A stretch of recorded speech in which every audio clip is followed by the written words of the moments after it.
Welcome to Prime Suspects, alongside Adam Bjorn and Prime Sports co-founder Joe Brennan Jr. I'm your host, Matt Landis. Today's topics: updates on March Madness and Major League Baseball from Prime's perspective. Jazz Sportsbook customers are singing the blues about the sportsbook's payout practices.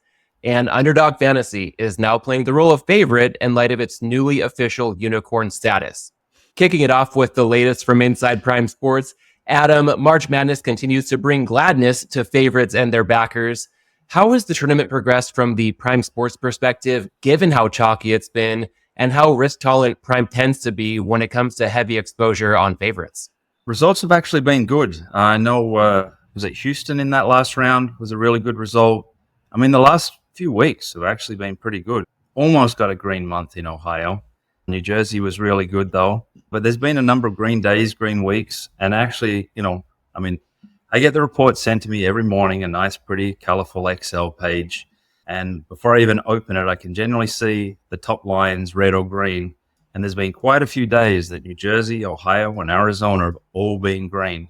So results have been decent all the way through. I know it's been chalky and whatnot, which doesn't necessarily hurt us like many other places it may. But the volume's been good. That's generally, March was a really good month. Sign-ups good. KYC passes were good. First-time deposits were good. Even second and third deposits were good. So, we're not worried about results too much. It's just get those players in, make them feel at home, and grow the customer base. That's the goal right now. And speaking of getting more players in, if we want to pivot from the hardwood to the diamond, and any baseball fans out there are well aware that MLB opening day has come and gone since we last recorded. Adam, tell us about any noteworthy futures exposure Prime may have, and also how the first week of the season has been so far for the book. Nothing noteworthy on the futures, but I've been surprised at the volume again. I mean, I've been going through the charts each day, and baseball volume's been good. So I guess, for me, it's just one hell of a grind of a season. So anyone that can sort of start strong in the baseball and get in there the first week, just making the most of it. Results have been decent as well. So as I said, things are going good right now, knock wood, considering that we're in the middle of Mercury retrograde. We've still got another week of it. So things are good at the moment. So let's just, keep ticking along. And Joe, speaking of keeping on ticking along, your Phillies off to a 3-1 start with the Braves, arguably the biggest barrier between Philadelphia and a second straight NL East crown, off to an 0-5 start. And I'll be at Dodger Stadium tonight to see if Shohei Ohtani and company can make it 0-6 for Atlanta. Obviously, it's too early to take any of this too seriously, but go ahead and give us your thoughts, expectations, and perhaps any hot takes on what the new season will bring. I think if, the Phillies obviously are a great advertisement for folks who want to play the first 5 inning markets. And I would short the Phillies every time. They have not been able to get their bats off their shoulders for the first 4, 5, 6 innings. They are starting slow. I mean, when you look at their lineup, they should be killing everybody with the top 5 in their order right now. They are not. One of the things is that tells you, it's like, even for a team like the Nationals, who was their opening series against, starters are really strong. Starters are going to be probably uniformly very good this year, good to very good. You just see a lot more depth at the starting position now. It's the early season's always like being able to identify the teams that have trouble shifting gears from their starters to when they go to their bullpen. Everybody's out there, they're clicking the pitches, keeping the pitch counts, and just some teams, they just manage that shift well. The staff manages that shift well, but it's so early in the season. It's so hard to get any consistency out of the bullpen. So if you're looking for something to, if you're betting pregame, betting those first 5 inning markets, those are really good. I know that's something that Captain Jack is always flogging over there on Unabated. It just looks like a great market. I'd be really interested to hear from Adam about, with the baseball volume being pretty good, how's it splitting out between pregame and then also in-game right now? All right. Too early to tell. Haven't gotten this week's numbers to check that exactly, but I'll make sure I have it for next week. Isn't it terrible when your podcast partner throws you a fucking off-speed pitch, right? I should have totally prepared him for that one. I could have WhatsApped that one to him earlier, but he's so busy appearing on everybody else's spaces and things like that right now. I don't know that he has the time. Yeah, well, if the Angels are in first place in the AL West, then it is indeed too early for a lot of things in a baseball season. So maybe we'll circle back and see if we can get a peek behind the curtain from Adam as far as all this goes in a future episode. But let's turn the page, guys, from a new baseball season and the notion that hope springs eternal to a news cycle that frankly has a lot of bettors down in the dumps. Our water cooler segment this week. Jazz Sportsbook is in the news for all the wrong reasons, with Gambling 911 reporting players are being slow paid, if not no paid. Adam, you've posted on Twitter about this. What do you make of it, and what do you expect to come of it for the players claiming wrongdoing? I expect nothing good to come for the players. I have clearly been in this space for, dating back to 2000. I remember opening up with Jazz, and I've got two stories about Jazz. One, I was all over him in the Black Oscars. Halle Berry won, Denzel Washington won. The night Sidney Poitier got his lifetime Oscar, had doubles, treble, all kind of wrap up, cleaned them up that night.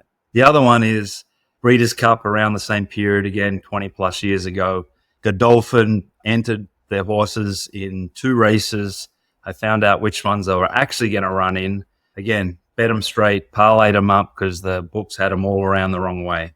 Jazz has been a very good friend of mine for a very, long time ago, and has, maybe added a wing to the house or maybe a new car or something along the way.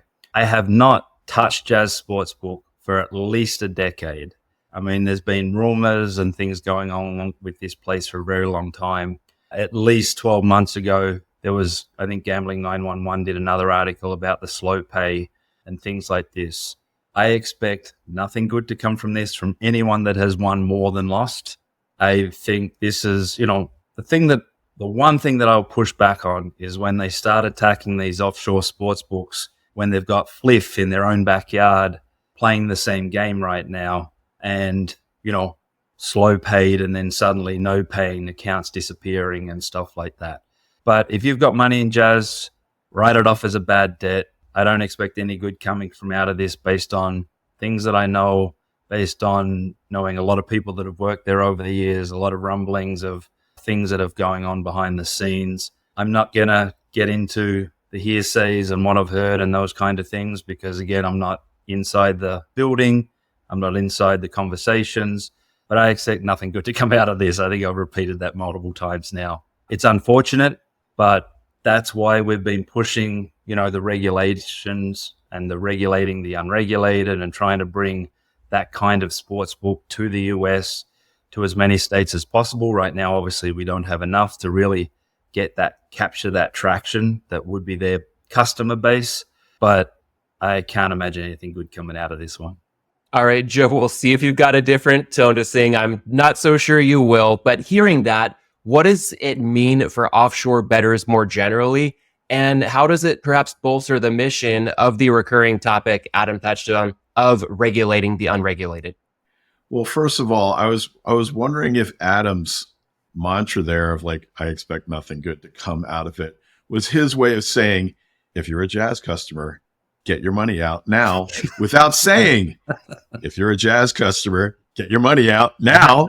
I will say, I have been saying this privately for at least a year. I know there are people that have been getting a dime a month, and it's, yeah. I heard from a couple of people who they were already into payment arrangements. What is this, child support, alimony? And it's sad because Jazz was one of the first shops I remember when I first started going down to CR back in the early 2000s.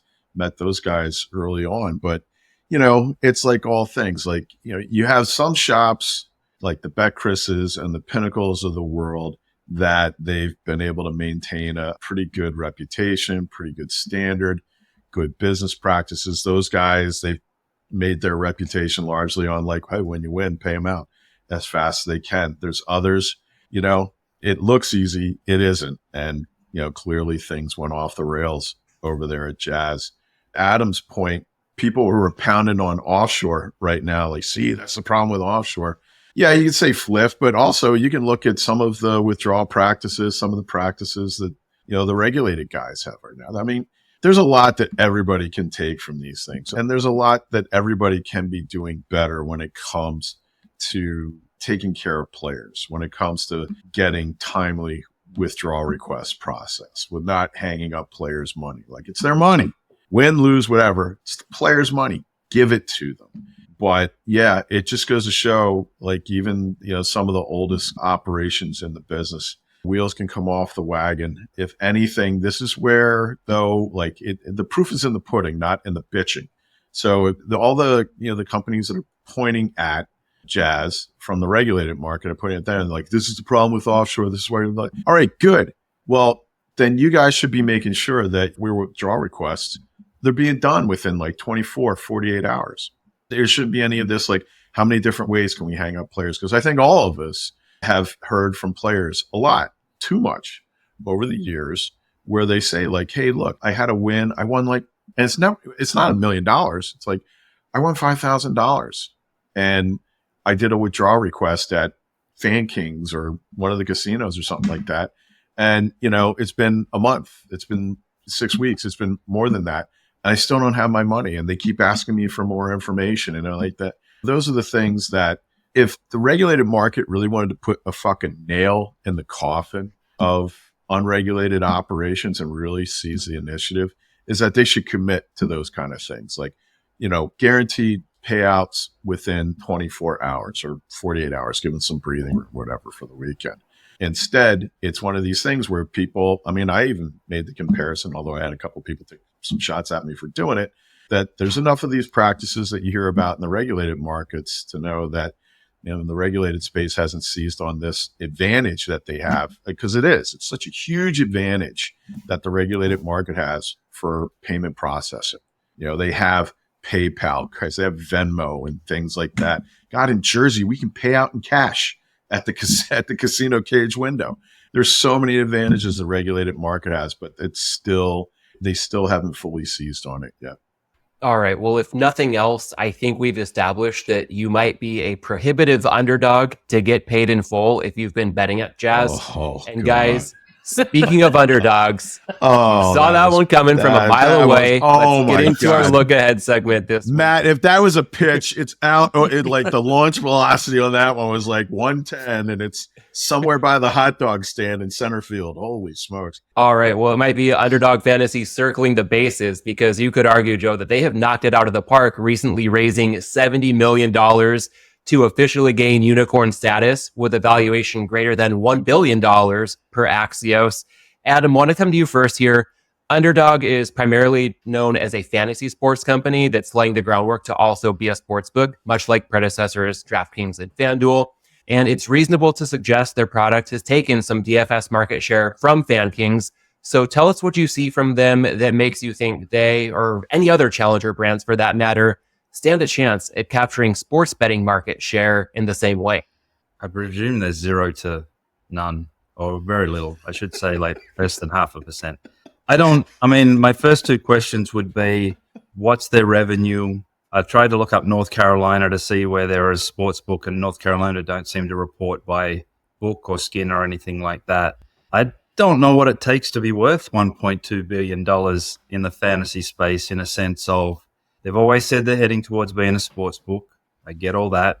I haven't used their product a ton. I've played around on it bits and pieces in the states that I'm able to, but it's been very difficult again without that social security number, where a lot of places just don't want to let you in the front door without it. I get what they're doing. I think, I've crossed paths with Jeremy once or twice and sort of seen him speak in that, and, appreciate what they're trying to do.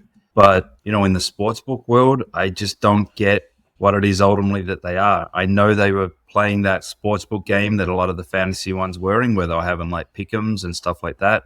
I know they recently left New York with a somewhat of a hefty fine. I don't know if there was a raise to sort of help pay some of that stuff. It's just really a black box of ultimately, what is their volumes? What is their revenue? What is their profit? What is there any of those kind of things? I guess maybe I need access to their data room potentially as an investor or something to be able to see what it actually is under the hood. But I don't know enough. I haven't seen enough of it to really have any idea of what it is as a fantasy thing.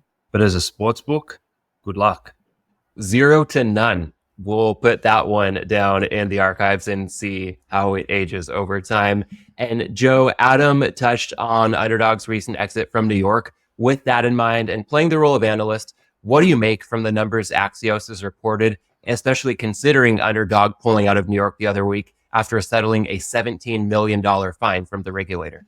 I think it was a valuation in search of a justification or rationalization, which isn't unheard of. Hey, this company that we're invested in, we want $1 billion valuation. And so they found a lead investor for their C round that was willing to drop 70 million, which is apparently most of the round. I think they're trying to raise 100 million and they found one investor drop 70 million. It's pretty, it's not self-dealing, but it's pretty convenient that the one investor gets into $1 billion valuation and they're going to get a lot of float out of that. Like, as a note, Jeremy Levine, everybody who knows the guy in the industry likes the guy, and congratulations to him. He sold 2 companies. He sold Star Street, which had one of the original DFS pick'em products, to DraftKings. Although at the time, DraftKings, it's interesting, they didn't have a whole lot of foresight. They insisted that in the transaction that they did not take the pick'em product. They bought everything except the pick'em product, which is weird. And then he built a company, Draft, which he then turned around and he flipped to Paddy Power, which is now FanDuel, which, if anybody remembers that, it had kind of an interesting interface and an interesting user experience. So, so this is Jeremy's 3rd time at the well building companies. So congratulations. I think like him and Cal Spears are the 2 guys who just keep building shit, selling it, building another thing, selling it. They seem to be making all the money in the industry. Now, I think the other thing that you know about Underdog right now is that this is not a recent thing that they declared that they wanted to be a sports book and that they were going to build their own platform. As a matter of fact, it was a few years ago that they said, we're going to build from within. We're not going to go and sign up with a Melco or OpenBet or somebody like that. And you still don't really see the product there right now. And I think that goes back to, I think they're finding out exactly something that our friend Adam has talked about quite a bit over the years, which is technology is hard. Building a sports book, your own stack, it's really hard. And you can be valued as some, unicorn in this space and raise $100 million, but is that really going to move the needle in helping you develop your stack and then make you competitive? And then the question is like, to what end? Like if Underdog comes in, and God bless them on this valuation, without any numbers, as Adam said, like you don't know what the revenue is. You don't know what the multiple is on their revenue. You don't know any of this. Like how much of their business is in California? How much is in Texas? How much of this is, the promise of, on the horizon of like, okay, if they're really strong in California and in Texas, then their investors are saying like, oh yeah, all we need is for legalization to happen there. We're going to flip the switch and it'll be like Fan Kings and miniature in just 2 really big states. And that's what they're paying for here right now. But without all of that, the one thing I want to know is like, okay, when they do turn the switch on Sportsbook, are they just going to be another Me Too product? We've seen what's happened to even better capitalized, more highly valued companies who just do that. I mean, all you got to do is look at ESPN bets, look at Fanatics and brands like that. They came in, they had a ton of cash. I mean, really, when you think about it, Underdog raises $100 million. It's a drop in the bucket compared to what the guys at the top end and the casino companies are spending right now. What are they going to do when they come in? Are they going to be differentiated in some way? Are they going to have a really cool new user experience? And maybe that's why it's taking them so long to get the market, is that they're going to do something innovative. And maybe some of these guys who have come in and given this valuation maybe they've had a peek at something that they said like, wow, this is like nothing else that's out there. And maybe they are getting in early. Maybe it's a good bet. But there's so little information about this right now that, okay, congratulations. You got the $1 billion valuation. I don't know that Jeremy can eat any better, but he's universally regarded as a good guy in the industry. So congratulations to him and his team. All right, plenty to be seen, but we'll leave it at that for this week. To the audience, going to go ahead and wrap up by channeling Adam's words one more time for good measure. From 0 to none, whatever odds you put on Underdog eventually succeeding in sports betting, or an Underdog winning a men's college basketball game anytime soon for that matter. Thanks as always for tuning in, and we'll catch you next week. Thanks for listening to this week's episode of Prime Suspects. Register for Prime Sports at primesports.com and download the Prime Sports app. You can follow us on Twitter at PrimeSuspects_, at Joe Brennan Jr., and at Adam Bjorn 2. You must be 21 or over to play on Prime Sports. Always bet responsibly and within your limits. If you or someone you know has a gambling problem, call 1-800-GAMBLER.